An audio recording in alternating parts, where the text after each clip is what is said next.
Sa wakas, nakabili din ako ng mini GT dito sa Japan. Good morning everyone! Kamusta kayong lahat? Nandito pa rin tayo sa Tokyo, Japan at this morning ay papunta ulit tayo sa Yodobashi Akiba, located dito sa Akihabara Station. Pero bago ang lahat, mag-breakfast muna tayo kasi nung nakaraan pa kami nagkikrave sa Yoshinoya dito sa Japan. Meron sa atin sa Pilipinas nito pero gusto namin ma-compare kung ano ba yung pinagkaiba ng Yoshinoya sa Tokyo versus sa Pinas.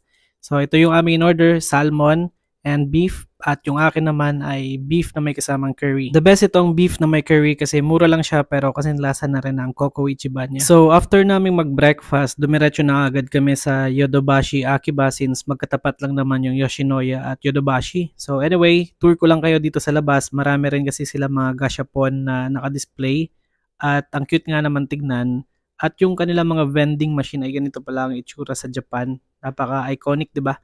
Talagang ramdam na ramdam mo na nasa Japan ka. At this season, pagpasok mo ng Yodobashi Akiba, si Super Mario pa rin ang bubungad sa'yo since pinapromote nila yung Nintendo pero from time to time ay pinapalitan nila yan.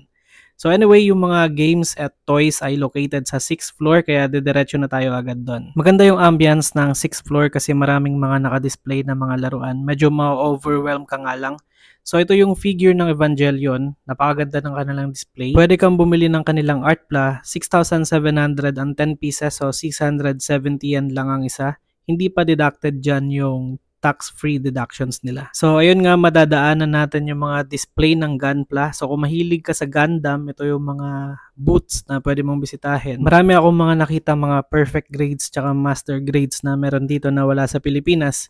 Meron din naman mga HG o yung mga high grades kung tawagin na which from Mercury models yung meron sila. Alam nyo, magandang combination din ng hobby yung Gunpla tsaka yung diecast cars kasi pag gagawa kayo ng panorama, pwede nyo maging display yung Gundam kasama ng diecast car na meron kayo. Daanan lang natin saglit yung rack na merong display ng Hot Wheels tsaka Matchbox. Yun nga lang, unfortunately, hindi ganun karami yung display ng Hot Wheels dito at yung meron na Hot Wheels ay monster truck lang. Konti lang yung ibang Hot Wheels. So, yun lang yung mga Hot Wheels diecast models na nakita ko dito sa Yodobashi Akiba.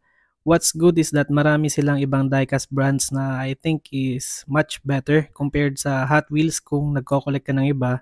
At ipakita ko lang ito, nakita kong diecast model ng harap ng train. Maganda itong additional kung gagawa ka ng diorama ng LRT or MRT at gusto mong i-feature yung EDSA. Meron nga din ako nakita dito na mas maliit pa sa 1/64 scale na platform ng train. So pakita lang natin.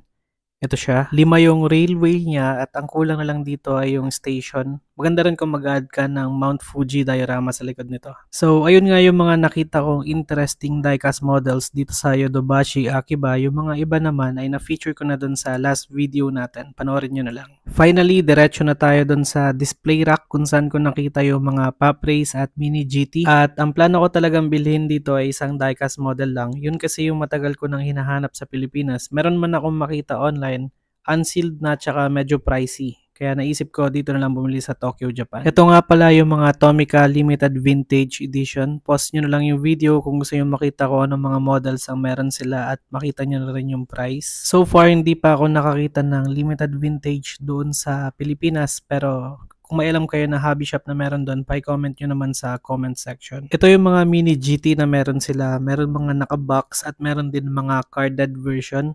Sobrang swerte natin today kasi meron tayong nakita na Nissan GT-R Nismo GT500 number 230. Ito yung coded na 594.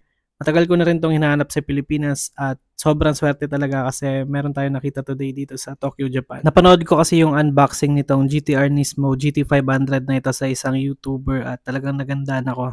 Talagang fortunate naman at meron siya dito ngayon. Pakita ko lang din yung mga ibang display ng Mini GT na meron dito. Pause nyo na lang yung video kung gusto nyo makita yung details per diecast model. Maganda rin itong BMW M4 GT3 number 7. I think mura na ito sa presyong 2,510 yen.